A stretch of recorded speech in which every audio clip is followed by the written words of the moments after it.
So it's October 15th, 2025, Abhayagiri Monastery. We did the funeral chanting this evening for our dear friend Nit, who was part of the monastery life for a very long time. Served the winter retreat in 2020 or early 2021, I believe, somewhere around there. And she was just around a lot, and the monastery was a big part of her life. And so it was a bit unexpected that she passed away suddenly.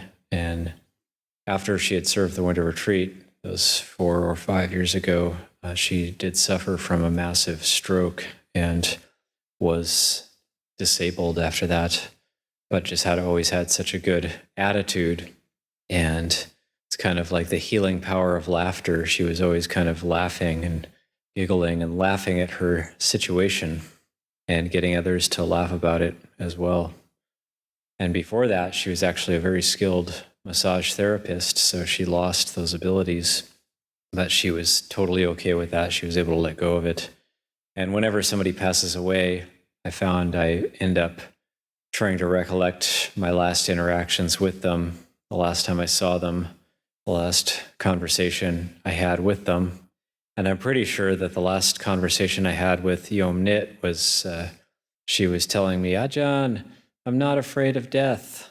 I'm not afraid to die. Just want to let you know, I'm not afraid to die.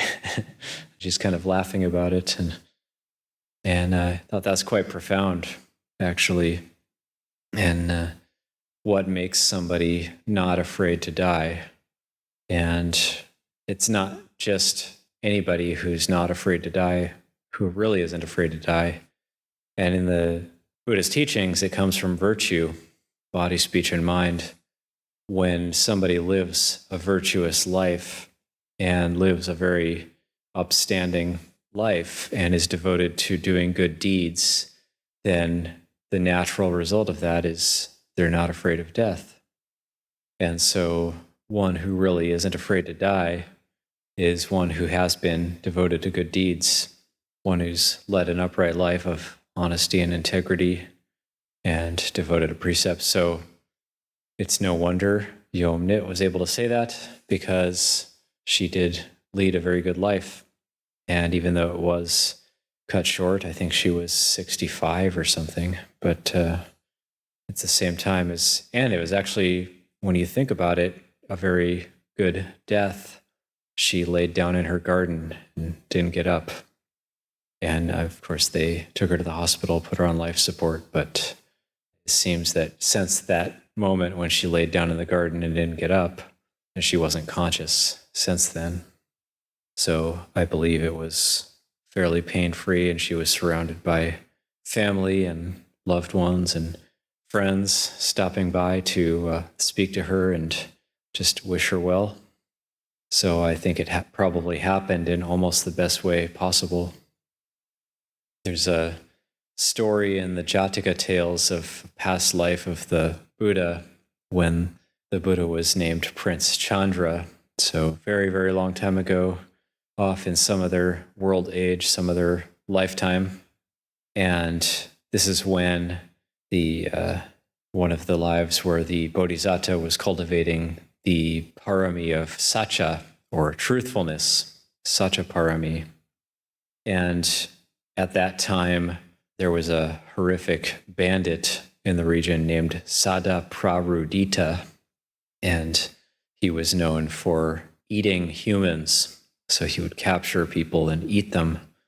And he was feared across the countryside, and he especially loved young princes. That was his favorite. So he wanted to, his dream was to capture this Prince Chandra, who was the most famed and supposedly virtuous prince in the region.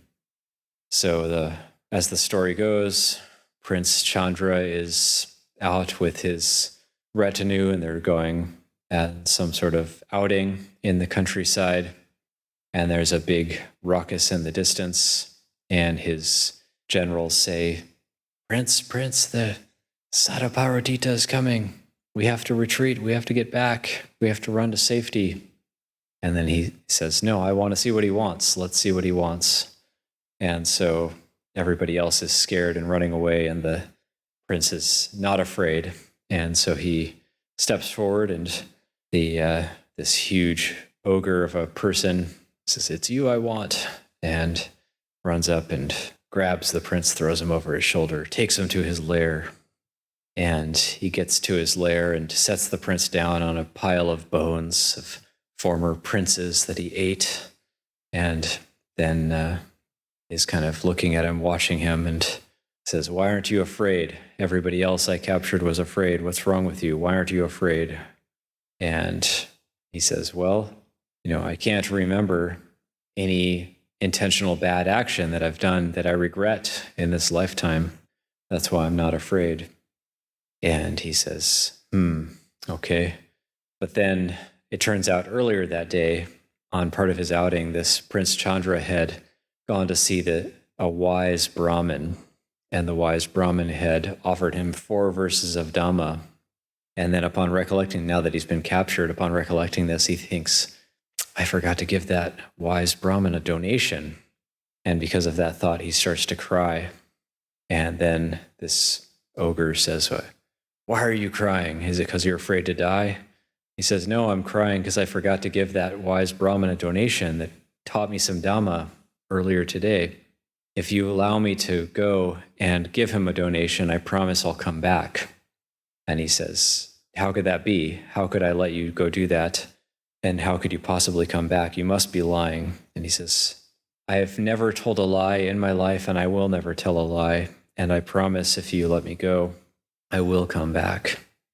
And so he says, "Okay, well, that's almost unbelievable, but I'm willing to test you." And so he allows him to go. And once the Prince Chandra goes and he wants to go back, he goes back to the palace to get some of his money to give this wise Brahmin a donation. And of course, everybody's like, "How could you go back? You have to stay. You have to stay. This is crazy." He says, "No, I made a promise. I have to go back. I promised him I would go back." So he goes back to the wise Brahmin, offers this wise Brahmin 1,000 gold pieces for every one of the 4 verses he offered him. And then he goes back to the ogre's lair. And this ogre has the fire going to cook him when he comes back. So he comes back, and the ogre is in disbelief that he's come back. And he said he can't believe it. And he comes back, and the prince sits down and says, "Okay, I'm back. Now you can eat me." And the ogre says, "I'll know the right time to eat you. The fire is smoking right now. It'll ruin the taste of your flesh. In the meantime, tell me what this Brahmin taught you that was so important that you would leave just to give him a donation." And then the prince says, "Well, I could teach it to you, but people like you could never understand the Dhamma because you are a killer of people and you have an unwholesome mind state.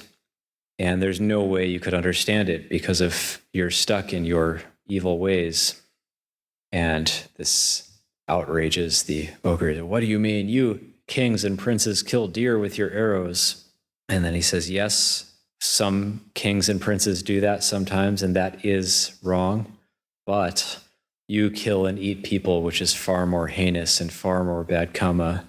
And there's no way you could understand the Dhamma." And then at this point, this ogre, Sataparadita, starts to have a change of heart. And he starts weeping. And he bows at the prince's feet and says, "Please, I will repent of my evil ways if you just tell me a little bit of Dhamma." And then he says, "Okay, he seems to be a vessel for the Dhamma now." And then this ogre recites a verse. He says, "Having seen my own wrongdoings in the mirror of the Dhamma, I am tormented. And now, please teach me the Dhamma." So it's this request for Dhamma teaching. And that is a very powerful story, I think. It's a very powerful story about someone who doesn't fear death, and also the power of truthfulness, the power of Satyaparami, how that can truly change the heart of someone who is evil to someone who is good. And then at the end of the story, he vows to become a Dhamma protector. this ogre becomes a Dhamma protector. He gives up killing and he becomes a protector of people, especially Dhamma practitioners. So sometimes stories like that can be very, very helpful for us in that it points to the power of making a promise, the power of truthfulness, the power of integrity. And these are all part and parcel of the Buddhist teachings. And we might, when we think about Buddhism, we might think about meditation or mindfulness. And yes, those are a big part of it, but also truthfulness, honesty, and integrity. That is also just as much, if not more so, a big part of what our practice is and what we're supposed to be cultivating here. And when we do cultivate those things, then there is almost a strong sense of honor or a sense of almost a heroic aspect, a courageous aspect to the practice. Because I think all of us want to help the world. We want the world to be a better place. We want bad people to become good people. We want people to stop doing unwholesome actions in the world. And I would think all of us want that. But how does that come about? It's not so easy to make that come about. Usually when we get angry, what are we angry at? We're angry at other people's anger. And usually when we get upset, we're upset because other people are upset. But what is that doing but adding to the more of that same energy? So really, how do we flip things around? We flip things around with really strong honesty, really strong integrity. And it's good to question ourselves. As practitioners, it behooves us to question ourselves, how often are we coming from those biases and unquestioned assumptions, unquestioned worldviews? When we act from an unquestioned assumption, then the fruits aren't going to be that efficacious of whatever actions we're engaging in. When we act from a basis of unquestioned assumptions. So how do we actually affect a change? We do need to cultivate these things for ourselves, so that in the story, the prince, he's already cultivated this sense of truthfulness and virtue his whole life.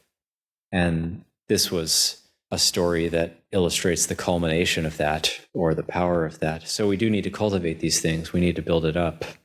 We can't just apply the practice in the moment if we haven't built it up already. And we can't just grab a knife and use it when we need to cut something. We have to have sharpened that knife well beforehand. And just having a knife doesn't mean we're going to be able to cut things. The knife might be dull. So we need to learn how to sharpen knives. And sharpening knives is perhaps also a good analogy for practice, in that it takes skill. And it's not just about, taking a knife to the mechanical grinder and putting it through there. That gets one level of sharpness, but it's still fairly coarse. So we can be content with that level of sharpness, or we can strive for the samurai sword level of sharpness, which is what's going to cut through defilement. So to do that, though, takes training, takes work. Sharpening a knife in an electronic knife sharpener doesn't really take much training, doesn't really take much effort, doesn't really take much skill.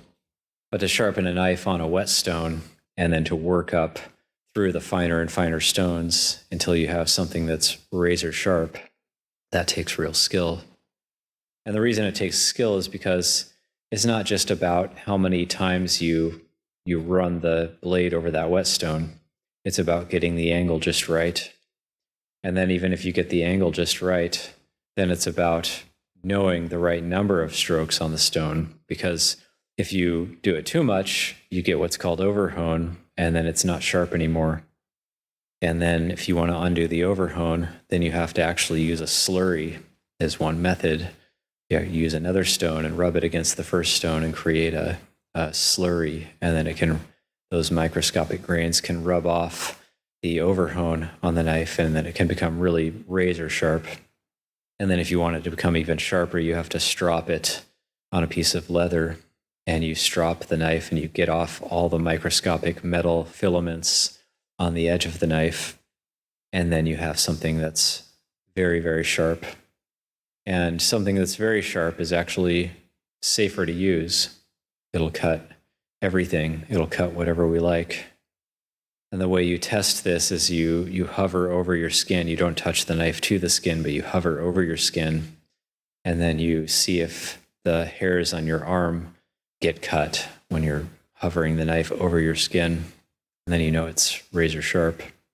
And then there's different levels of sharpness there as well. There's the hairs that they kind of like, when you run the knife through the arm hairs and they pop apart, those are called loud poppers. So when the hairs pop apart, they're loud poppers, but then you can get it even sharper than that. When you get it sharper than that, then the hairs pop quietly. Those are called quiet poppers. And then when you don't realize it's cutting the hairs and they just sort of fall in half, that's called the silent slicer. So that's the ultimate level of sharpness. So you could make this an analogy for the coarser stones being the virtuous conduct, the medium grits and the finer grades, the samadhi or the mental unification, steadiness of mind. And then the silent slicer is the wisdom that can cut through anything, the wisdom that can see through the defilements, that can see through things like bias. So there's 4 biases that the Buddha teaches about, and these things need to be seen through if we want to get to a point of not suffering. And these 4 biases are called the agatis. The word agati in Pali means bias or leaning. It literally means leaning. It means our leaning. So there's biased by desire. There's biased by anger, biased by fear, biased by delusion. So you have lobhagati, dosagati, mohagati, bhayagati. That's biased by desire, biased by anger, biased by delusion, biased by fear. And we can ask ourselves, how often are our actions of body, speech, and mind pushed around by those inherent biases? And it's good to know that this isn't a character judgment, because we all have this. Lay people have this, monks have this. This is something that is inherent in the human condition, but it doesn't mean we have to be a slave to it. We can actually call it into question. We can be mindful of it. We don't need to be pushed around by our own biases. And much of the time in the Buddha's teaching, when we make decisions, are they really our decisions, or are they decisions of the biases? So if it's a truly unbiased decision, or if it's truly an unbiased viewpoint, it's going to be informed by wisdom. That's panya. It's going to be informed by a mindful recollection of the way things are in the moment. The biases are always putting a spin on things. And then that spin, what does it spin around? It spins around that reference point, which is the sense of self. And that's what we call the atta. And the Buddha taught about not self, anatta. This is one of the more profound or more refined aspects of the Buddha's teaching, which points to some of the realizations that one can experience along the path of practice. And that's that the 5 khandhas, form, feeling, perception, mental formations, consciousness, these are anatta, not self, not to be confused with virata, which is no self. The Buddha said the view of no self is just another extreme view. So the view of self is one extreme, the view of no self is another extreme. But he said not self is the middle way. The view of self, of an eternal self, is eternalism. The view of no self is nihilism. And not self is the middle way. So it's not necessarily a midpoint between eternalism and nihilism. It's not necessarily moderation, but it's a transcendence of, of these things, of these 5 khandhas. And the funeral chanting that we did, it points to that. This is one of the only times we chant the Abhidhamma in our lineage, in our tradition. And so there's lists of these things, the 6 sense bases, the 5 khandhas, the indriyas, the faculties, and just lists of these terms. And just as a reminder, the paticca-samuppada, the dependent origination, the Four Noble Truths, what we chanted earlier is just these lists. But the not self is, there's a swirling vortex around this sense of self, this mysterious sense of self. And then the realization of not self is when the mind with wisdom clearly sees that in the middle of that vortex, it's empty. There's not actually a reference point. But the reference point is defined by those 4 biases. So whatever reference point we're referring to, those biases are always leading us back to it. And so we can actually use our own biases to develop mindfulness, to develop wisdom. We can actually see, where are we constantly coming from? What are we always referring back to? And then if we're able to see through that swirling dark vortex, which is swirling around, it's like the biases are like this vortex which are swirling around this reference point, which is the sense of self, but then that's empty. There's actually just emptiness there. It's not substantial. And so this is when we start to see not self. And it's similar to the Buddha's teaching where he says, well, monks, what if when I show you this pile of grass and this pile of sticks and this pile of leaves and this pile of rubble, if I was to say, if it's not yours, do you pick it up? And they say, well, no. And says, like, is this pile of grass yours? Well, no. Will you pick it up? No, because it's not mine. Is this pile of rubble yours? Is this pile of sticks yours? No, we don't pick it up because it's not ours. It doesn't belong to us. So this body is not yours. It doesn't belong to you. Don't pick it up. These feelings are not yours. They don't belong to you. Don't pick them up. These perceptions are not yours. They don't belong to you. Don't pick them up. These mental formations are just conditions, causes and conditions flowing along in nature. They're not me, not mine. Don't pick them up. Consciousness is not yours. Don't pick it up. These are phenomena in nature which are no different than piles of grass, piles of twigs, piles of leaves, and so on. That's a very, very refined teaching and difficult to understand, difficult to make sense of. It's also implicit in the Four Noble Truths when the Buddha says there is suffering. It's the first noble truth. He doesn't say there is your suffering or my suffering or this person's suffering or that person's suffering. He just says there is suffering. So there is suffering as a natural phenomenon. And it's not personal. It's not self. It's not owned by anybody. But then it's the picking of things up, which is the very cause of the suffering. So we don't really need to understand these things quickly. It's just coming back to doing our daily practice and the mindfulness and so on. But it's good to think about these things and reflect on these things. And it can be quite fun to reflect on these things. And it all comes back to what makes a person not afraid to die. Well, if the body is already seen as not self, what are we losing? We're not really losing anything. If we haven't picked anything up, what is there to lose? So if there's nothing to lose at the time of death, of course there's not going to be suffering at that time. Of course we're not going to be afraid to die. It's not going to be seen as a tragedy. It's not that change is difficult. This kind of change is going to be difficult, say for people who are left behind, people who we still have more lifetime left in us. How much, we don't know, but we still have more lifetime left in us, those of us who are still alive. And if we are afraid to die, death is just change, so that means we're afraid of change. If we're afraid of change, then we could extend that to say we're afraid to die. If we're not afraid to die, then we're not afraid of change. If we're not afraid of change, we could extend that to say we're not afraid to die. So these reflections can be quite pertinent. The death contemplation, we can come at it from so many different angles, and it can have a very, the heart can become lighter. We can become more lighthearted and take things a bit less seriously, and things are a bit less problematic when we learn how to think in this way. It's not the result we're looking for is a lightening of the heart. It's not, we don't want to become heavy-hearted and melancholy. And if that happens, then we need to set that reflection aside and focus more on trying to cultivate goodwill for ourselves and others.